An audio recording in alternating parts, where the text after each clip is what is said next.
আর এই দিনগুলি আল্লাহ পাক বেশি পছন্দ করেন এই জিলহজ মাসের প্রথম 10 দিন। তবে এ দ্বারা আবার এটি উদ্দেশ্য কখনো করা যাবে না যে অন্য দিনগুলো কি আল্লাহকে স্মরণ করা যাবে না, আল্লাহর জিকির আজকার করা যাবে না, অবশ্যই। কিন্তু এই দিনগুলোতে আল্লাহকে যত আমরা স্মরণ করব, যত আল্লাহর তাকবীর তাহলিল তাসবিহ পড়ব, তত আমরা নেকির হকদার হব। প্রিয় ভাইরা আমার, আমরা তো তাকবীর দেই, আল্লাহর বরত্ব বর্ণনা করি, তাসবিহ আল্লাহ পবিত্রতা ঘোষণা দেই, তাহমিদ আল্লাহ প্রশংসা করি, তাহলিল আল্লাহ একত্ববাদ ঘোষণা দেই, অর্থাৎ লা ইলাহা ইল্লাল্লাহ। এখানে একটি গুরুত্বপূর্ণ বিষয় যে আমরা যে লা ইলাহা ইল্লাল্লাহ বলি, অধিকাংশ মানুষ আমরা পাব যারা লা ইলাহা ইল্লাল্লাহ এর অর্থটুকু জানে না। কেমন জানেন?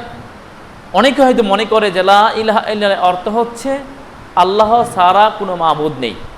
একটু মনে করবেন, একটু খেয়াল করবেন, দেখুন আল্লাহ ছাড়া কোনো মাবুদ নেই, এটি ভুল অর্থ। আল্লাহ ছাড়া কি মাবুদ নেই? হিন্দুরা কাদের ইবাদত করে? ওদের মাবুদ আছে না? বৌদ্ধরা কাদের ইবাদত করে? ওদের গৌতম বুদ্ধ ওদের মাবুদ না? এরপরে আরও যত মানুষের তৈরি ধর্ম রয়েছে, প্রতিটি মানুষ যারা যে ব্যক্তির পূজা করে, যে ধর্মগুরুর পূজা করে, সেটি তার মাবুদ। তাহলে দেখা যাচ্ছে আল্লাহ ছাড়াও মাবুদ আছে। এই জন্যে ওলামা ইকরাম, ওলামা সালফে সালফে লা ইলাহা ইল্লাল্লাহ এর অর্থ হলো আল্লাহ ছাড়া সত্য কোনো মাবুদ নেই। আল্লাহ ছাড়া সত্য কোনো মাবুদ নেই। মাবুদ অনেক রয়েছে, সব মাবুদ বাতিল, সব মাবুদ মিথ্যা, একমাত্র আল্লাহ জাল্লা শান হচ্ছে সত্য মাবুদ। এই ঘোষণা দিতে হবে। ভাইরা আমার, ইল্লাল্লাহ ইল্লাল্লাহর জিকির তো শেষ নেই। আছে না? আপনাদের সমাজে আছে কিনা জানি না। ইল্লাল্লাহ ইল্লাল্লাহ এরাও কিন্তু এই অর্থ বলে না যে আল্লাহ ছাড়া সত্য কোনো মাবুদ নেই। তারাও বলে আল্লাহ ছাড়া মাবুদ নেই, কিন্তু আল্লাহ ছাড়া তো বাতিল মাবুদ আছে, মিথ্যা মাবুদ আছে, শয়তানি মাবুদ আছে। আমরা আহলুল হাদিস, আমরা সালাফি, আমাদের ঘোষণা হচ্ছে আল্লাহ ছাড়া যত শয়তানি মাবুদ রয়েছে, সকল শয়তানি মাবুদ বাতিল, মিথ্যা। একমাত্র আল্লাহ হচ্ছে চিরঞ্জীব, চিরস্থায়ী, তিনি হচ্ছেন মহাসত্য মাবুদ। প্রিয় ভাইরা আমার, তা আমরা এই জিলহজ মাসের প্রথম 10 দিনে এই নিয়াত, এই দৃঢ় চেতানি, এই ঘোষণা দিব আল্লাহ ছাড়া সত্য কোনো মাবুদ নেই। প্রিয় ভাইরা আমার, এরপরে দ্বিতীয় যে ফজিলত সেটি হচ্ছে আল্লাহ নবী সাল্লাল্লাহু আলাইহি সাল্লাম বলেন যে ফাজলু আইয়ামিদ দুনিয়া, যে দুনিয়ার ভিতরে সর্বশ্রেষ্ঠ দিন হচ্ছে জিলহজ মাসের প্রথম 10 দিন। কেমনে করে? দুনিয়ার ভিতরে যত মাস, সপ্তাহ, দিন রয়েছে, এগুলির মাঝে সর্বশ্রেষ্ঠ হচ্ছে জিলহজ মাসের প্রথম 10 দিন। ইমাম বাজ্জার রাহিমাহুল্লাহ তার মুসনাদ বাজ্জারে নিয়ে এসেছেন। ইমাম ইবনে হিব্বান রাহিমাহুল্লাহ মৃত্যু 354 হিজরি, তার বিখ্যাত গ্রন্থ সহিহ হিব্বানে এই হাদিসটি নিয়ে এসেছেন। আল্লাহর কাছে সর্বশ্রেষ্ঠ দিন হচ্ছে জিলহজ মাসের প্রথম 10 দিন। প্রিয় ভাইরা আমার, বিশ্বনবী সাল্লাল্লাহু আলাইহি ওয়াসাল্লাম বসে আছেন, একদিন আলোচনা করছেন, বলছেন মা মিন আইয়ামিন আল আমালু সালিহু ফীহিন্না আহাব্বু ইলাল্লাহি মিন হাযিহিল আইয়াম।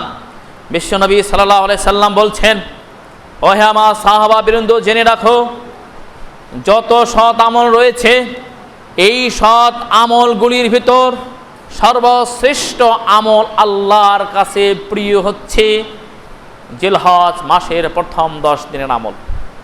সাহাবারা আশ্চর্য হয়ে গেলেন। সাহাবারা জিজ্ঞাসা করলেন, ইয়া রাসূলুল্লাহ, ওয়ালাল জিহাদ ফি সাবিলিল্লাহ, আল্লাহ রাস্তায় জিহাদ যারা করে, আল্লাহ রাস্তায় জিহাদের চাইতেও কি এই 10 দিনের আমল আল্লাহর কাছে বেশি প্রিয়? বিশ্বনবী সাল্লাল্লাহু আলাইহি সাল্লাম ঘোষণা করলেন, নাম ওয়ালাল জিহাদ ফি সাবিলিল্লাহ, জি, আল্লাহ রাস্তায় জিহাদ করার চাইতেও এই 10 দিনের আমল আল্লাহর কাছে বেশি প্রিয়। তবে ওই মুজাহিদ ব্যতীত, যে মুজাহিদ সে তার ধন সম্পদ, নিজের নফসকে নিয়ে জিহাদে ব্যস্ত হয়ে পড়েছে, অথবা সে আর তার জীবনকে নিয়ে বাড়ি ফিরে আসেনি, বরং জিহাদের ময়দানে শাহাদাত বরণ করেছে এই ব্যক্তি ছাড়া। অর্থাৎ যে শাহাদাত বরণ করেছে এই ব্যক্তি ছাড়া আল্লাহর রাস্তা জিহাদ থেকে শুরু করে পৃথিবীতে যত আমল রয়েছে সমস্ত আমলের চাইতে জিলহজ মাসের প্রথম 10 দিনের আমল আল্লাহর কাছে বেশি প্রিয়। সুবহানাল্লাহ। প্রিয় ভাইরা আমার, এই 10 দিনের ভিতরে এমন একটি দিন রয়েছে যে দিনকে বলা হয়েছে মাগফিরাতুদ দুনুব। মাগফিরাতুদ দুনুব, আল্লাহ পাক ক্ষমা করে দেন, শত সহস্র বান্দাবাদী ক্ষমা করে দেন। ওয়া ইতকুম মিনান নিরাত, জাহান্নামের আগুন থেকে রক্ষা করেন। সেটা কি দিন? সেদিন সম্পর্কে সে হাদিস এসেছে ইয়াউমা আরাফা, আরাফার দিন। এই জিলহজ মাসের প্রথম 10 দিনের 9ম দিন হচ্ছে আরাফার দিন। এই দিনে সে হাদিস এসেছে আল্লাহ জাল্লা শানহু আরশ আজিম থেকে দুনিয়ার আসমানে আসেন, ফেরেশতাদের নিয়ে সামনে বসে ফেরেশতাদেরকে তিনি বলেন, দেখো এই যে আমার কত অগণিত বান্দা বান্দি, তারা আমার কাছে যা চায় আমি তাদেরকে সেটি দিয়ে দিলাম। তারা আমার কাছে যে ক্ষমা চায় আমি তাদের ক্ষমা করে দিলাম। তারা আমার কাছে যে মাফ চায় তাদেরকে আমি মাফ করে দিলাম। তাদের আকাঙ্ক্ষা আশা আকাঙ্ক্ষা আমি পূর্ণ করে দিলাম। এই আরাফার দিনে আল্লাহ রাব্বুল আলামিন এভাবেই তার বান্দা বান্দীদেরকে ক্ষমা করে দেন। প্রিয় ভাইরা আমার, এই দিনের ব্যাপারে সালফরা বলেছেন, যদি জিলহজ মাসের এই প্রথম 10 দিনের ফজিলতের জন্য শুধুমাত্র আরাফার দিনটাই রাখা হতো তাহলে যথেষ্ট ছিল। অর্থাৎ আরাফার দিনের যে ফজিলত, এই আরাফার দিনটি যথেষ্ট ছিল জিলহজ মাসের প্রথম 10 দিনের ফজিলতের জন্য। এত ফজিলত আরাফার দিনের, এত মর্যাদায় আরাফার দিনের। বিশ্বনবী সাল্লাল্লাহু আলাইহি ওয়াসাল্লাম ঘোষণা করেন, সহিহ মুসলিমের হাদিস, আহাতাসাবু আইয়ুকাফিরা সানাতাল্লাতী ক্বাবলাহু ওয়া বা'দাহু।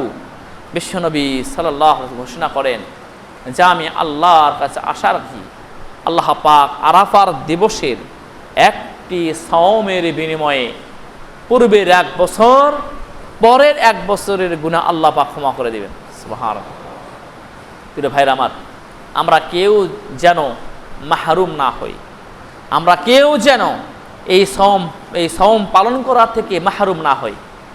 নিজের পরিবার পরিজনদেরকে নিয়ে এই সওম রাখবেন, সন্তানদেরকে নিয়ে এর সওম রাখবেন, সকলে জাগ্রত হবেন, হয়ে সওম পালন করবেন। আল্লাহ পাক তৌফিক প্রদান করুন। প্রিয় ভাইরা আমার, এবার আসুন 10ম দিন। এই প্রথম 10 দিনের ভিতর 10ম দিন এত মর্যাদা, এই 10 দিন তো আল্লাহর কাছে সব দিনের চাইতে প্রিয়। আবার এই 10 দিনের চাইতেও আবার আরো বেশি প্রিয় হচ্ছে কোরবানির দিন। আল্লাহ রাব্বুল আলামিন, আল্লাহ রাসূল সাল্লাল্লাহু আলাইহি ওয়াসাল্লাম বলেন, আযামু আইয়ামি ইনদাল্লাহি ইয়াউমুন নাহার। যে আল্লাহর কাছে আবু দাউদ নাসাই বিভিন্ন হাদিস গ্রন্থে এসেছে হাদিসটি। আল্লাহ রাসূল সাল্লাল্লাহু আলাইহি ওয়াসাল্লাম বলেন যে আযামুল আইয়াম, আল্লাহ পাকের কাছে সবচাইতে বেশি প্রিয় দিন হচ্ছে কোরবানির দিন। ইয়াউমুন নাহার, এই দিনে বান্দা তার সব কিছু উজাড় করে দিয়ে আল্লাহর রাহে প্রাণীকে কোরবান করে। প্রিয় ভাইরা আমার, ইসলাম একমাত্র ধর্ম, ইসলাম একমাত্র আল্লাহর কাছে প্রিয় মনোনীত ধর্ম, যে ধর্মের মানুষরা যা করে একমাত্র আল্লাহর জন্যই করে। কিন্তু পৃথিবীতে যত ধর্ম রয়েছে প্রতিটি ধর্মই তাদের ধর্মগুরু অথবা এই ধর্মীয় গ্রন্থ যে লিখেছে অথবা এই ধর্মের জন্য যারা যুদ্ধ করেছে তার ইবাদত বন্দি করে, তার পূজা করে, তার দাসত্ব করে। কিন্তু একমাত্র মুসলিম জাতি যা করে তা আল্লাহর জন্য করে। প্রিয় ভাইরা আমার, এই যে কুরবানির মতো একটি গুরুত্বপূর্ণ একটি ইবাদত, এই পৃথিবীতে কত হাজার হাজার কোটি কোটি মুসলমান এই দিনে প্রাণীকে জবাহ করে একমাত্র কার জন্য? আল্লাহর জন্য। প্রিয় মুসলিম ভাইরা, এই কুরবানি এটি প্রাচীনতম একটি ঐতিহাসিক ইবাদত। ইতিহাসের পাতায় এটি স্বর্ণাক্ষর রয়েছে। সেই ইব্রাহিম আলাইহিস সালাতু ওয়াস সালামের আগে থেকে এই এটি চলে এসেছে। পৃথিবীতে যত নবী ও রাসূল এসেছে প্রত্যেকটি নবী রাসূল এই কুরবানি করেছে। প্রত্যেকটি নবী রাসূল তার উম্মতের জন্য এই কুরবানির প্রথা, এই কুরবানির যে ইবাদতের বৈশিষ্ট্য এটি রেখে গেছেন।